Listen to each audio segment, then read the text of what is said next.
Joining us now, House Majority Leader, Mr. Steve Scalise of the great state of Louisiana. Steve, welcome. I want to get to one big, beautiful bill in a second.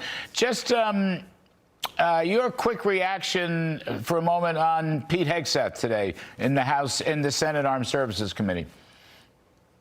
Yeah, great being back with you, Larry. I thought Pete did a really good job. And, you know, you could see there's some people that are just trying to take their cheap shots. I think people are fed up with that approach.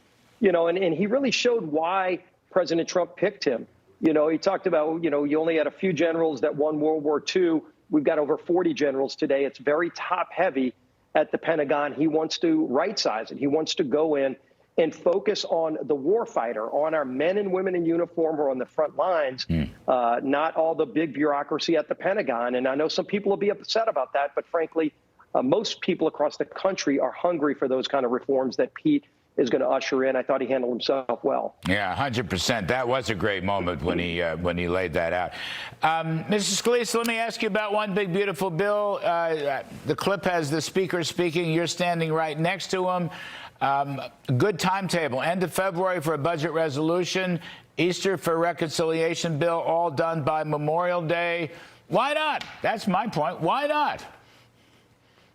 That's right, Larry. And we talked about this during the campaign. We said we're not going to wait until November 5th. And gee whiz, I hope we win the House, Senate, and White House, and then we'll figure out what to do. We had already started working months ago. You know, I met with President Trump months ago. I've been meeting with committee chairs, and we laid out what we would do, you know, one big, beautiful bill. But ultimately, what's in that bill is what matters to the country.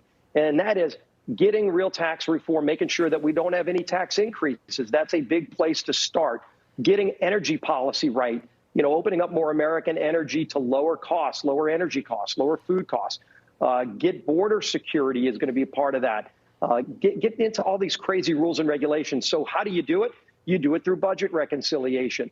So I started early. We had meetings with our membership. You know, we had a large bulk of our members in this new class have never been through budget reconciliation. Even though you and I were there in 2017, doesn't seem that long ago. For a lot of our members, they weren't here as part of that process. So we did an education process the last few weeks.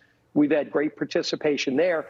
But then you've got to put together a budget. And Chairman Jody Arrington and I started meeting with individual committee chairs. That process started this week earlier, where we're literally sitting down with, you know, we only had two committees that were involved in this last time in 2017. Produced a great bill, Tax Cuts and Jobs Act, but it was just Ways and Means and Natural Resources. This time we're going to have at least 8 to 10 committees involved, Larry. That's a lot of different members, a lot of different committees that are going to be working. So we have to do the budget first. And we've said by February, we'll have that done. That means March, the month of March. You just go draw it up on your calendar.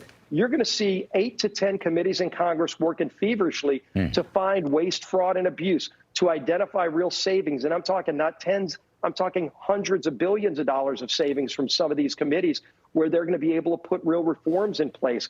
You know, then we can do good energy policy. All of those things are part of what budget reconciliation is, to get you the budget savings to then go and also put in place these tax cuts so that we don't have any of the Trump tax cuts from 2017 come back and hurt our economy. And then, of course, President Trump wanted to go further. During the campaign, you heard him saying, no tax on tips. We're building that into our model, Larry. We're doing a lot of things that are going to get great economic benefit to the hardworking families who are struggling out there under the weight of this failed Biden economy. Let's turn it around. Let's get America moving again. We have a bold agenda because people don't want to wait.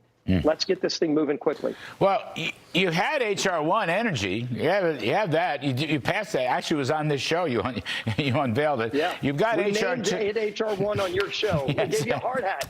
I know, and still have it. You have H.R. 2, which is the border closing. So you got that. Jason Smith's doing the tax stuff. You just outlined a very interesting budget process, which sounds terrific. So I never understood why this was so hard.